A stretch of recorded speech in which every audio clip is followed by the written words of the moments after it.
It is now my privilege to be the moderator for the first panel entitled How to Bolster Intra-Africa Trade and Enable Investors to Access and Seize the Huge Market Opportunities in Africa. I am stepping in for Dr. Hanan Morsi, but please join me in welcoming my panel to stage. I have Mr. Jeff Gable, Head of Macro Research at AfCFTA Group. Let's give him a round of applause as he comes to the stage. Mr. Tairu Sanogo, CEO for Foods & Co. and President of the Association of Cashew Nuts Manufacturer Côte d'Ivoire. Let's also give him a round of applause. Ms. Habiba Ben Barker, Chief of Africa Section, Division for Africa, LDCs and Special Programs at UNCTAD. And Ms. Hannah Awuku, Chief Operations Officer at the Africa Prosperity Network. Let's give her a round of applause. Now, Mr. Jeff Gable is the Head of ICC Research and Chief Economist for AfCFTA. His top-rated analyst team covers fundamentals-based macro and market strategy research on South Africa and more than a dozen markets across sub-Saharan Africa. Mr. Tairu Sanogo is a major resource person in the cashew sector in Côte d'Ivoire, having to his credit several achievements of agro-food processing, plant projects, including 3 major ones in Côte d'Ivoire. As founder and managing director of Foods & Co., he succeeded in raising the company to the rank of the most certified companies. Ms. Habiba Ben Barker is a specialist in economic, public policy, finance, trade, and development analysis for African countries. She's worked for the UN Nations Development Program in New York from 2004 to 2007, during which she was responsible for the management of the Trade Capacity Development Project for Sub-Saharan African countries. And she's now the Chief of Africa Section at UNCTAD. And Ms. Hannah Awuku, results-oriented and motivated young executive with a background in development finance and experience in handling programs and business development-related roles. So needless to say that this panel is going to be exemplary in setting the scene and making sure that we cover all of the topics that we'll be speaking about and diving deeper in over the next 2 days. As we gather here today, we're diving into the crucial topic of unleashing investment opportunities and revving up intra-Africa trade. Now, the roots of this discussion go back to the origin of the Organization of African Unity in 1963, which ignited the vision for regional integration. Fast forward, the Africa Continental Free Trade Area, also known as the AfCFTA, which I'm sure we are all familiar with, is a cornerstone of the AU's Agenda 2063. This is aimed at transforming the continent into a global powerhouse. Currently, intra-Africa trade stands at 17%, a stark contrast to what we see in the European Union, which is at 60%, and Asia at 55%.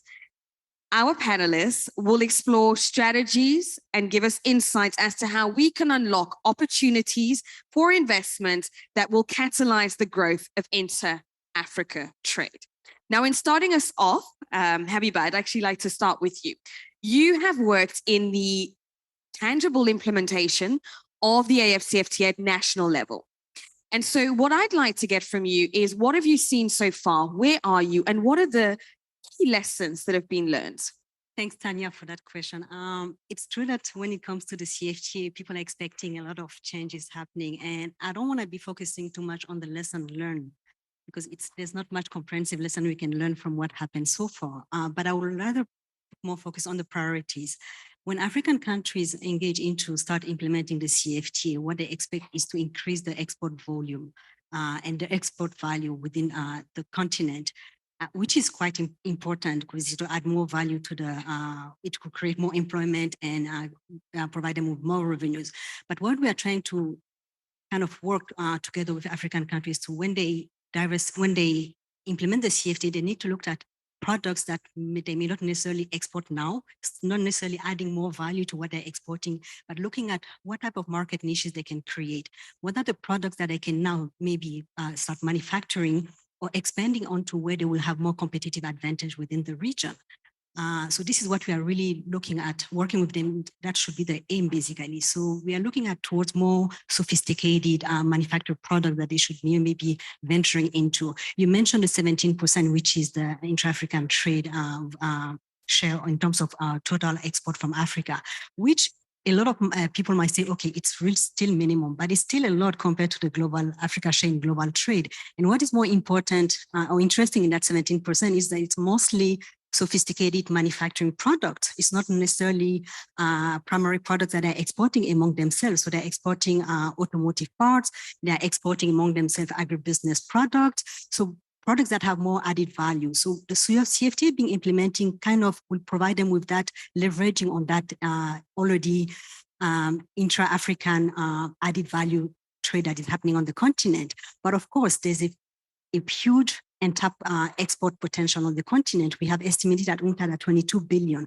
the current unexploited export potential on the continent. So when you add the CFTA to that, with zero tariffs, with the tariff liberalization, you can add up another 9 billion. So there's a lot of potential that African countries can tap into. The work that we are doing with the African countries when they implement the national strategies, look at what are the market niches they can target, what are the product they can look at to be competitive and trade better with the neighboring country. You take a country such as, let's say, a basic example in the agricultural sector, countries such as Madagascar. I don't think they have the national strategy for implementing the CFTA in place yet.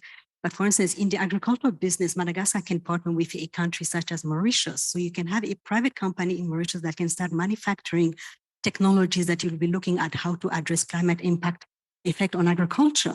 So we are looking at that type of complementary between countries. So it's not only how can I export more, but how can I export better and become more competitive within the regional market. Thank you. And that's such an important point. And I'm glad that you raised it actually, because a lot of the focus is on exporting more.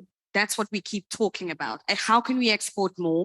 But you're talking about exporting better. You're talking about partnerships and collaborations, which is the central theme of this conference. And you also mentioned something very important, which is the notion of local value addition, local content creation.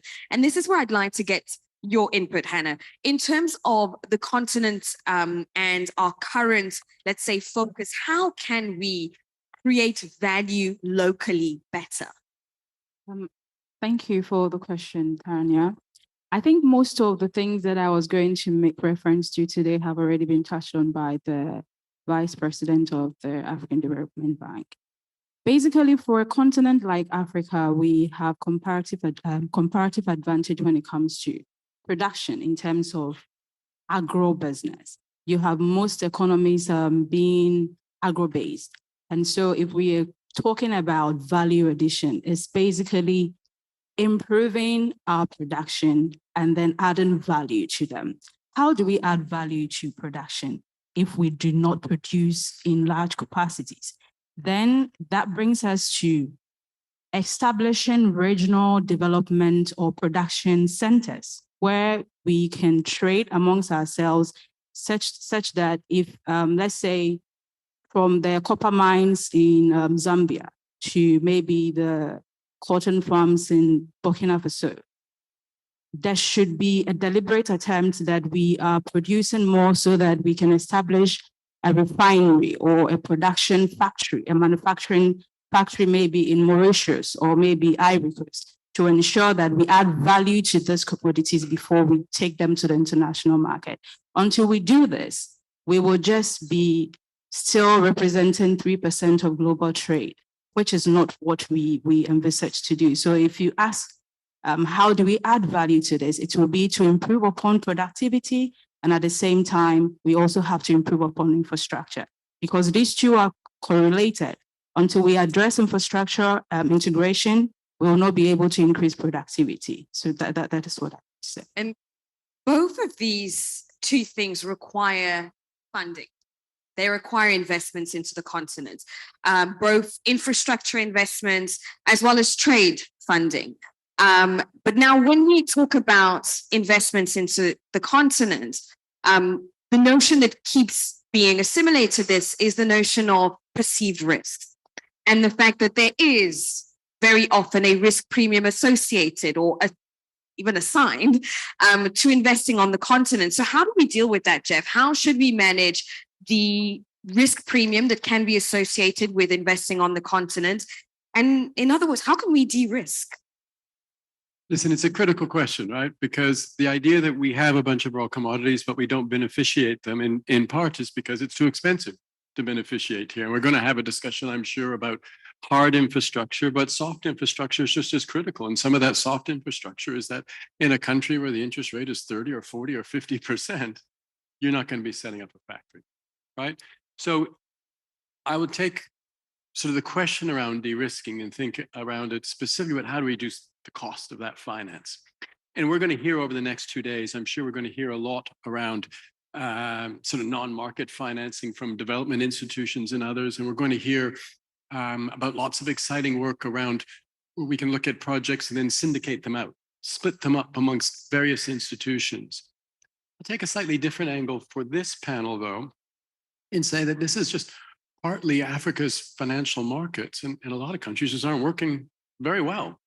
Frankly, it feels strange sitting here in Mauritius because here it's working pretty well indeed, but it's just not the case elsewhere. And one of the things that we do as a bank, and we're going to launch in about a week and a half, is something called the Africa Financial Markets Index. And that's about not where the returns are highest, but it's about trying to generate a discussion here on the continent about markets that are open, markets that are transparent, and markets that are accessible. Because you don't have those things, how are companies going to raise finance in that space? And one of the things we look at in that index is a focus not just on bringing offshore money onto the continent. That's critical, right? We had a discussion already this morning about almost 10 trillion pounds in assets in the UK. And here in Africa, we're seeing a tiny sliver of that. But we have a lot of money here on the continent as well. And so if we want to be able to finance this change and we want to generate an environment for business to be more competitive and productive to allow us to trade with one another and to trade with the world, things like long-term savings here on the continent matter. So in this index that I mentioned that we'll launch in sort of a week and a half, one of the things in that is looking at pension funds.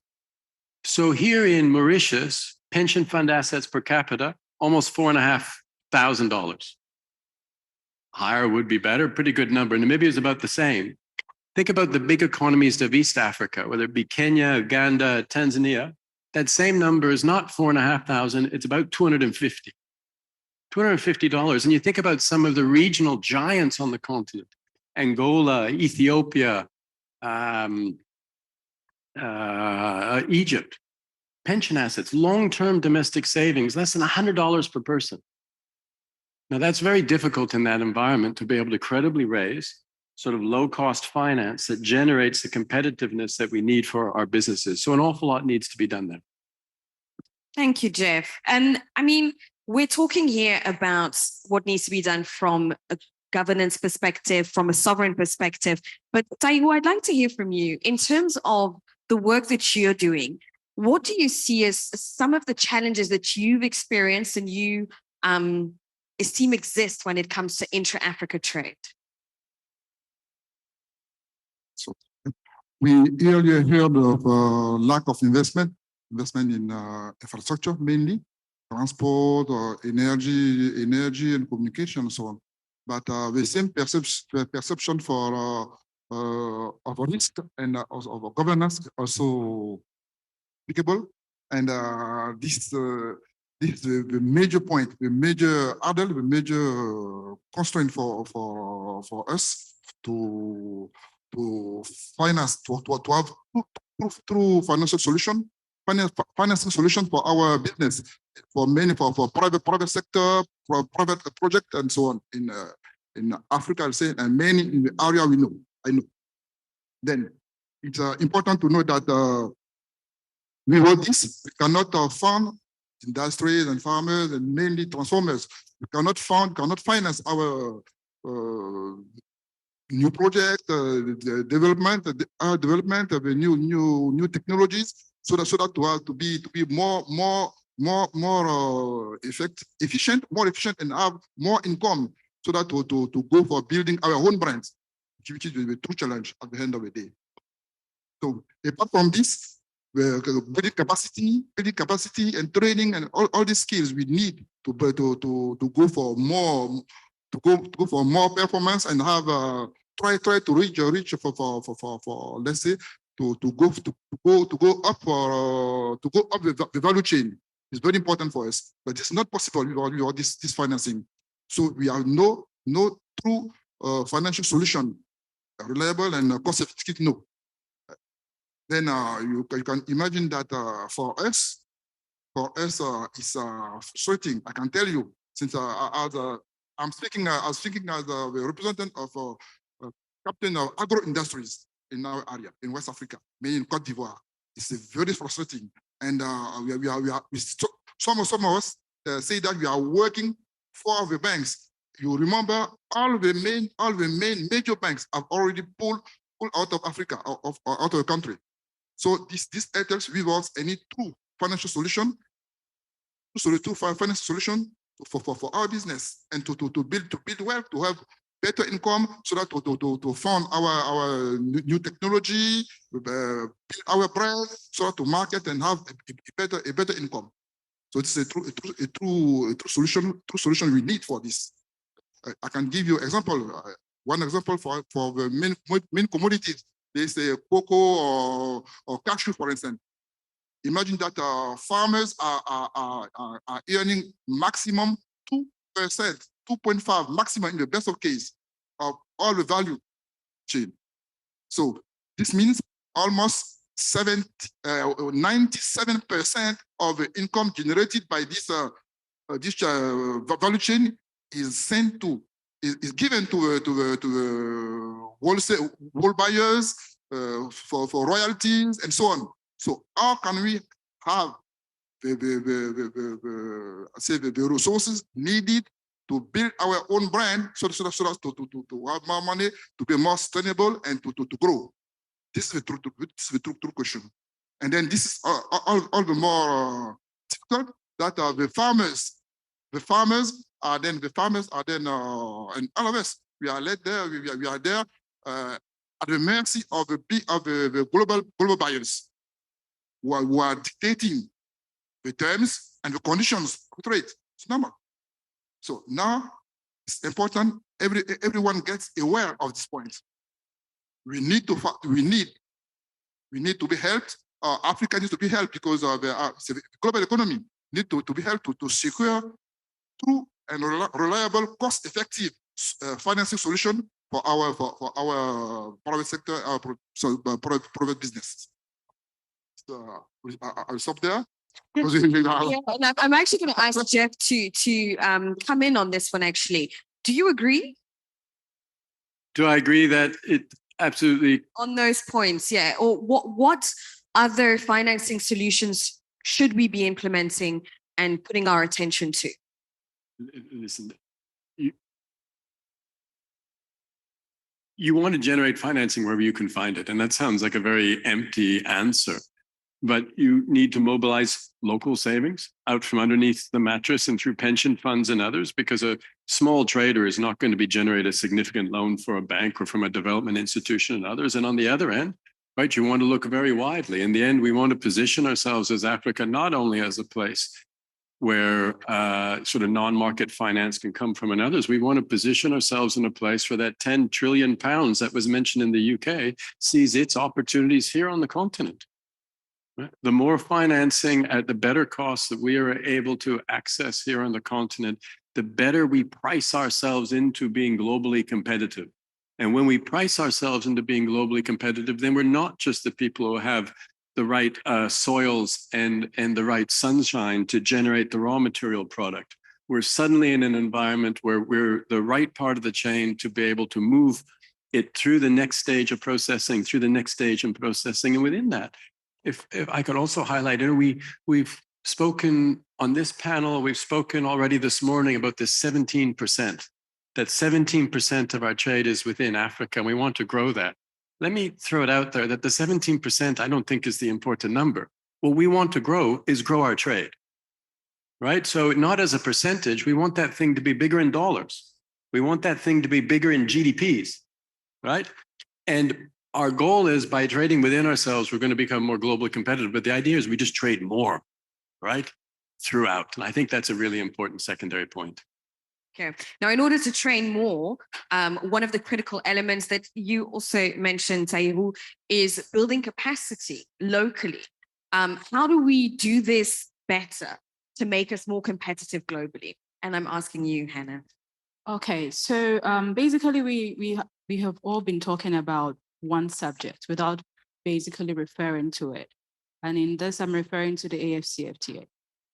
We are talking about creating a single market that is estimated to be around 1.4 billion people. We are talking about, in terms of GDP, a collective GDP of about 3.4 trillion. But these are just projections. And like the Secretary General said earlier, if we do not put in the work, if we do not actually do exactly what we want to trade, like he just mentioned a few minutes ago, what will we be trading when the tariffs are removed? If we're talking about government or political will, you have about 48 countries ratifying and about 51 signing the agreement, meaning there is political will that we all want to be on a single market. We are all trying to project one single risk to investors. But when all this is done, what will we be trading if we are not producing? If we are not adding value to the things that we want to market? So for instance, you would take Ivory Coast and Ghana, like I mentioned earlier when we were having a conversation. The global cocoa chocolate as industry or market is valued around $47 billion. And you have just two countries contributing more than 60% of the raw material for this market. Yet the revenue accruing to these two countries does not even 4 billion, which is quite sad. And why is this? Because the two countries will probably produce all the cocoa beans and just ship them as cocoa beans to whichever markets. You would have US being the biggest buyer, you have China buying into it. But where does that put us? How do we maximize as a continent that has all the natural resources that are needed to make every market grow? And so you ask me a question that how do we improve capacity? And I would refer to a program that I was part in around 2008 in Ghana when the government initiated a pilot project to build capacity for farmers and farmers in the cocoa industry that I refer to. And this project was to train cocoa farmers to understand that they can manage their work as the bank does, as maybe the entrepreneur out there manages their business. So they were being trained. And the ripple effect of this was actually felt about 10 years later, because now the farmers understood investing in input. They were now very much focused on cutting down the trees when they have outlived their cycle, and then also understood that they needed to go mechanical if they could afford it. And in this way, the government was supporting.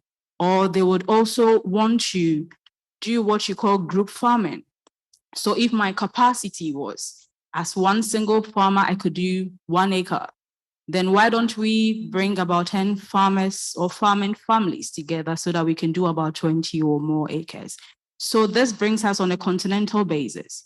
How do we ensure that countries assist each other, or we maximize our comparative advantage in terms of what we produce? So if you realize that Cote d'Ivoire and Ghana, the comparative advantage is producing cocoa, then how do we ensure that the two countries take advantage of it and produce more? And by producing more, you just don't leave it there, but then you put in place infrastructure to ensure that there is capacity to take the production that has been done. And then from there, you can move to another country that probably also has a comparative advantage in maybe petrochemicals. And you realize that even in the automobile industry, putting all African countries together referring to our collective minerals, you realize that out of all the so-called 31,000 parts that is needed to assemble a car, they can all be found here. But nobody is doing anything apart from maybe Egypt and South Africa. And well, recently Ghana also having the Volkswagen and the Toyota manufacturing assembling plants. We are not doing enough as a continent to ensure that we take advantage of the things that we have, and we are not doing what I will call we are not supporting ourselves in terms of regional capacity building.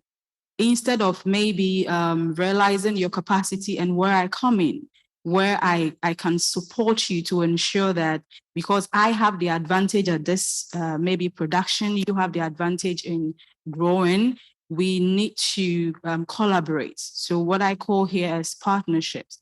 For us to improve upon production, we need to partner. So for me, the way we can actually improve on capacity is partnerships. You bring your capacity, I bring my capacity, and then we grow it from there.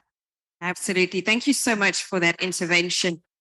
And it brings the notion of the potential for regional manufacturing hubs, the notion of partnerships, the notion of bringing together several suppliers, several manufacturers to be able to better integrate into global supply chain. Monsieur Taivu, this is where I'd like you to step in. Oh, you also would like to comment? Okay, Mr. Taivu, I'd like to bring you in on this one in terms of the potential for potential and benefits of having regional manufacturing hubs on the continent and how this could potentially help us. I think that we are not, in fact, we are not working together, sure. And we are just have a session in Dakar, in Senegal, for this, like, during the session of the African Cashew Alliance. Yeah, that's 1 week ago. The point is that we need to, it's possible, but we need to harmonize and have much more flexible, realistic and flexible, cost-effective regulations in every countries, and also regarding the versions of the others around. You cannot have a regulation in your country avoided for. I take an example to let everyone understand quickly.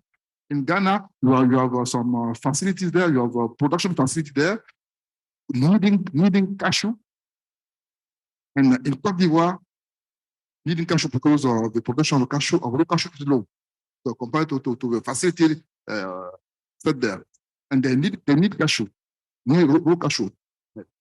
Provided the laws in Côte d'Ivoire, you cannot take any grain of cashew from Côte d'Ivoire to Ghana by the road. Okay, so you have so much complication, and so I cannot tell. So we need to see each other as partners. We need to develop together. So we need to consider how we can work together and take benefits minimum of the all we have already existing, so that to go ahead. So that to have, and then we'll step by step create a two market, two partnership, profit partnership, meaning taking benefit of what you are missing from your neighbor, and then step by step, I think you can go ahead. Okay, brilliant. Thank you so much. And I'd like to actually widen that question to Habiba. How can we simply better integrate global value chains? Thanks, Tanya. There's one thing that you mentioned earlier when you were asking Tyrone the question, you talked about supply chain, and which I think we need to upgrade to supply chain mostly when we talk about African countries integrated to global markets and just value chain. Within a supply chain, you procure an input, right? It can be a raw material. It can be an intermediary parts and component that goes into the manufacturing of a finished good. Then you have the distribution, the transportation, all the logistics around that one. And then you have how do you sell it to the customer, the buyer. So all that process is quite limited in Africa, in most African countries. And this is where the major challenge is. You can add value to a specific product, but if you don't sell it at value addition, so what's the point of adding value to a specific product? And this is the work that African countries need to really work on it. There's an opportunity happening now globally. We saw how the global supply chain has been disrupted recently by the pandemic. And then you had the China-US trade war that has been affecting a lot of industries. You have also the war in Ukraine that has been affecting a lot of industries. And global companies are looking at how can I diversify my source of inputs? How can I look at different markets? And African countries are there for that. That's an opportunity that we should really tap into onto the continent. You take, for instance, let's take a simple another industry that was mentioned earlier by Hannah, the automotive sector, for instance. Africa countries altogether, the continent hosts 17% of all the minerals that go into the manufacture of electronic cars. The demand is increasing because of climate change impact. Advanced economies, emerging markets are looking at purchasing more electronic cars than non-electronic cars. And in Africa, which automotive, even probably South Africa and Morocco, like she mentioned, but even the assembly parts that are really small knockdown parts that are being assembled in other countries such as Ghana, Ethiopia, Kenya, and so on, it's really producing mostly normal cars. But if we are able to look at that full supply chain, not only the value chain, but the supply chain of an automotive car, and as African countries looking at how can I integrate a specific sector? Am I coming as a supplier one of tier one? Basically, I'm providing raw material. And even that one, we need to take into account that providing only a mineral is not adding much value currently. Countries are not benefiting from it because we don't have local content requirements. So basically, you have a global company setting up its manufacturing or its mining exploration firm on the continent is not really utilizing a lot of input from the domestic market. A lot of the inputs are being imported. So of course, the end value is becoming very expensive. So some of countries, we have about 17 African countries that have put in place local content requirement policies. Implementation is a bit lagging. It's still lagging a bit behind, but this is where the opportunities are. So when you get those global companies to partner with African countries, African companies to see how they can be provided of some of the parts and components, even by providing only raw material, some of the service extension that are provided within that sector. You go one step further as a tier 2 supplier, then you add a bit value. So you can provide, you can manufacture some of the car fuels, you can manufacture some of the car seats that go into the car. And slowly we start upgrading our own industrial productive capacity, like she mentioned. This is something that is needed. And then when we go up the supply chain, and at each step of that supply chain, of course, we add value. You come into distribution, transportation. So all the logistics, how do you modernize your logistics? How do you make it more accessible? It's cheaper to access it by the domestic private entities. So this is where we're adding value to even the supply chain. And this is where African countries really need to look at every step of a supply chain, how they become more competitive domestically, but also at the global level. And this is how we become attractive to some of those global companies that are looking at how can I diversify my supplier base? How can I diversify my buyers, my different customers? This is where we, as African countries, we can also leverage the CFTA, which provide that building those type of regional value chain or regional supply chain, then we become more competitive, and then we can hopefully integrate at a more competitive rate the global markets. And of course, one thing that you mentioned, I wanted to come in, but it's on financing. When we talk about financing in Africa, I know the 2 days we'll be talking a lot about financing, especially infrastructure, but you asked the question to Jeff, and financing, when it comes, for instance, to the private sector, we have AfCFTA sitting here, and they do great research also on data on private equity and capital venture investment by African fintech and private and startup. And it's incredible to see how that investment has been growing over the past years. So that means that there's some dynamics that is happening within the private sector in Africa. And so, of course, the policies have to follow the regulations, have to support that growth, but I think we are getting there. Thank you. That's a positive statement. We're getting there. And financing is the bloodline, really. And particularly when you're talking about supply chain and the integration within supply chain, one rhetoric which comes quite often is you have a company, now they integrate in a global supply chain. There's a demand in terms of goods that need to be supplied. And then what happens? We have a trade financing gap. So Jeff, my question is, are there any particular innovative financing solutions or are there any innovative financing solutions or ways that we can counteract that to allow companies to be able to integrate global supply chains and not run into this gap? So I think there's a session a little bit later in the program specifically around trade finance. And so I won't embarrass myself by trying to preview that. But we're coming down essentially the cost of finance. We're also coming down to just the availability of FX, right? So one of the things that I think we're learning, and not for the first time here on the continent, but one of the things we've been learning over the last year or two is that you can sort of control the price of FX or you can control the supply of FX, but you cannot do both. And we are seeing in an ever larger number of countries on the continent from where I sit, to my mind at least, a focus on making sure the screen price doesn't move for FX, making it impossible for companies to actually get it. And that's absolutely critical. And I don't focus in that space only on importers, which of course are desperate, but for the very exporters that we're trying to encourage here, an environment where you have to turn your FX over, an environment where you're not sure what rate you're going to get, and an environment in which there's a multiple. This is not an environment that's very business friendly. So that's a redirect from your very important question on trade finance, but hopefully a little bit of a value add around FX itself, because it's absolutely, it is absolutely critical. And with FX, I've got we call it double click on my show.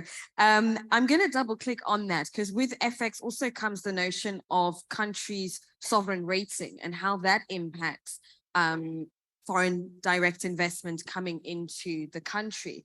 So how have sovereign ratings affected investment and what should be done to improve this?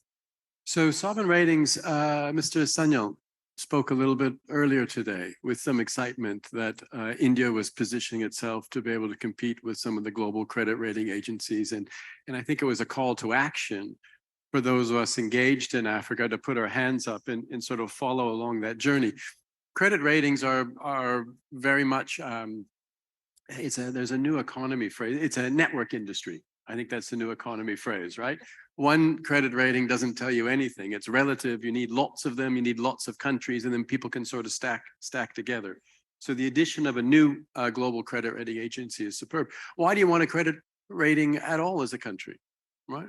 Because you want to give some kind of benchmark to people about what's kind of going well, frankly, and sometimes what's going less well. And that's really about openness and transparency that we've spoken about already beyond the sovereign credit rating. Think of how important it is for corporate credit ratings. Of course, we're not talking about small and medium-sized business here, but in each country, there's some large businesses that also want to access finance at reasonable rates. Well, that same transparency that we want on behalf of countries, you pop that into corporates, and again, it makes financing that much easier. So the great news here is that across the continent, we've got more than 30 countries, 32, 33, something like this, that have sovereign credit ratings. So it provides a benchmark. The great news is we've got sort of 600-700 corporates across the continent that have credit ratings. But there are a lot more than 32 countries, and there are a lot more than 600 corporates.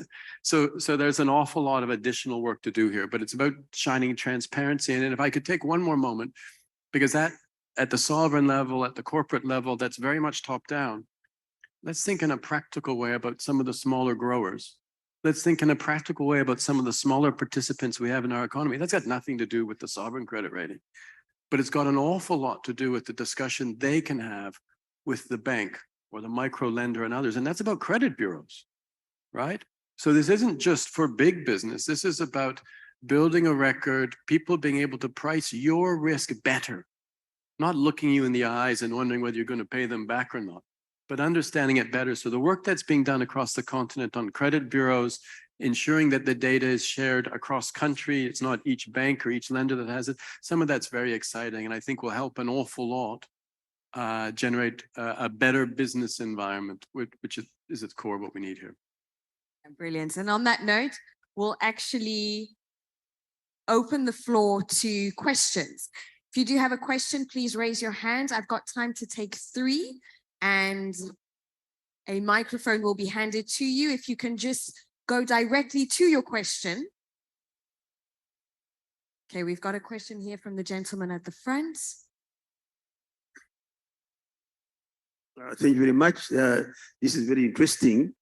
But reacting to Hannah Auku, Africa Prosperity Network, yes, I agree on mobilizing production, but my dilemma here is, or my sincere prayer and sincere proposal is that I agree with your principle, but I propose that we should set up like regional hubs where if we are producing various commodities and goods, where they can be assembled, processed, and branded as products of Africa, instead of each country trying to market its more, which are not sustainable and will not make an impact. But also this calls for connectivity. In order to move my progress to a regional hub, say for East Africa, for West Africa, for North Africa, there must be quick rails or cargo planes to transfer, to collect all these goods. Even for minerals, it's also goods for minerals. We can process our minerals in our regional hubs, and then we sell them with value addition to those countries. Even for agricultural products, the world needs food. So we have, but we have to produce quality and quantity that is required by the market. So this is my sincere and humble prayer and proposal. Thank you very much, sir. And indeed, it does speak to some of the key elements of infrastructure, particularly transport and logistics infrastructure. Hannah, would you like to comment on that? Yes, I think earlier I made a submission on that. Production and production integration or productive capacity and infrastructure capacity actually correlates. The two go hand in hand. You cannot produce without having infrastructure. And so to be able to attain what he is referring to as the regional manufacturing hubs, we would need to have the infrastructure. And I think from the comments or the remarks we've made so far, we all keep referring to the fact that we have an infrastructure deficit that is so huge that I think the Africa Development Bank indicates that the total Africa infrastructure deficit is around 150 billion, meaning we basically need to do a lot to be able to even take advantage of our own production. And I think even also for the Africa Regional Integration Index, out of all the 5 dimensions, the lowest for all African countries is actually infrastructural integration. Almost all African countries scoring nearly 0, meaning we basically do not have any infrastructure. But that does not mean that not much is being done, because since the commencement of the AfCFTA, there is a lot of investment in infrastructure to ensure that we are ready when the actual trade, and I say the actual trade because as of now, even though we've been speaking about it for a couple of years, I don't think there is any tangible trade happening within the context of the AfCFTA. But whilst doing this, it is also important to know that Africans must lead our own prosperity agenda. And by leading that, it is important that we take lead of the narrative. And this, I'm making this comment because of the credit ratings that you mentioned. This is a continent that I think the world or global leaders decide what our prosperity should look like. They decide what Africa stands to do. And I think yesterday I mentioned this when we were having a conversation. Actual intra-African trade is way more than 17%. But this is being measured in the quantums that global leaders or global markets see, because you have the woman in the market sitting on the truck to go to Niger to bring in onions. I don't think that is categorized as intra-African trade, but it is because like yesterday, Halima mentioned, Africa's economy is SME based. 80% of our industries are SME. And so until we take the lead of the narrative to say that, okay, this is our economy, the people are in the SME sector, And so you would have to grade us, like he said, you need to look at the micro side. You would have to grade us based on what our SMEs are doing and not necessarily always only on what the macros show or what the global or the index that you would want to grade us. And also I think we take leadership in that to ensure that we are leading our own prosperity narrative. It will take us a while to understand or fit into the global prosperity discussions. And that is why you realize that I'm part of the Africa Prosperity Network. What we seek to do is to bring together African leaders. And by so doing, African leaders and stakeholders who are Africa focused to ensure that we have our own leaders taking leadership role in promoting Africa's prosperity agenda in a way that is in line with the AU's Agenda 2063, creating the Africa we want. We can only create an Africa we want when we lead a narrative and tell the world where we are going, what we want to achieve, how we want to achieve it, and the measures of how we want to be, or maybe should we say the indices or the evaluation criteria that we want to be marked with, because there are a lot of African countries doing well out there, but then it is always the focus on poverty, this and that. But I think it's time that we take charge of that prosperity narratives ourselves. Thank you. I just, Absolutely. for record purposes, I want to Right. introduce myself because I didn't do it. I'm Ambassador Kanufredo Musije, Uganda's High Commission to Mauritius, but according to many other countries. Thank you very much, sir. So for the purpose of time, I'm going to take the last two questions immediately and then we'll answer them. So I'll take a question from you. Oh. And I saw another mic. Okay, my name is Yofi Grant. I'm from the Ghana Investment Promotion Center. And I'm piggybacking on what he said. I think a key element of achieving most of these aspirations we have is connectivity. And we speak about the infrastructure side, but we don't talk about the political will to make that happen. We have a lot of people who came here through Dubai or somebody spent 20 hours getting to Mauritius. I spent at least 15 hours from Ghana to come to Mauritius. And even worse is that we have people from other parts of the world coming to Africa visa-free. Yet within Africa, I have to go to some African countries and I have to get a visa, even though I carry a diplomatic passport. You can't achieve much if that is not open. Before you can trade, people must be able to connect and move freely. And until we do that, then we are not doing much. Absolutely. Thank you so much for your remarks, sir. I'm just going to take one comment on that from my panel and that, oh, we do have a final question right at the back. Okay, that will be the last question. Thank you so much. Thank you very much. Thank you, honorable panel members.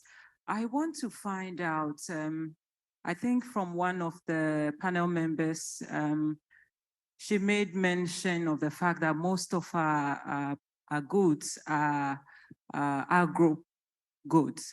Now, I want to find out, do we have the capacity to sustain it now that we are considering ensuring that we do more intra-African trade? And I know, and also adding value before they go to the international market. Do we have the capacity to ensure that we can sustain the supply? Thank you. Thank you very much. Habiba, I think this one is for you. Thanks for that question. No, I think we can have the capacity to sustain it and to even rely and supply the domestic demand and then be able to also export within the region, but also at the global level. But we need to reduce our factor of productivity, the cost, which is quite high. It doesn't come only to infrastructure, but even the labor that you use, the knowledge, the human capacity that are provided as input into that productivity factor, and also the capital that is also provided.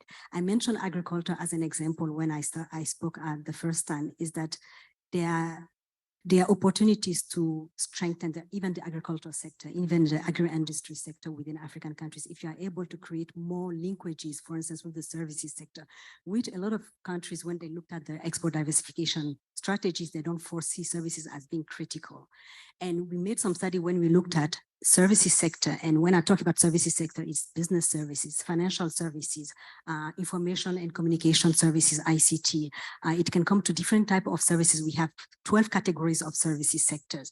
When you add them as value added into your productivity in any sector, whether it's agriculture, mining, or textile, it has a kind of value addition factor to it.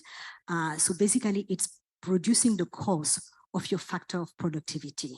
And so this is one thing that African countries need to really look at when they want to, if they decide to stay within the agricultural sector, when they open up the markets under the CFTA.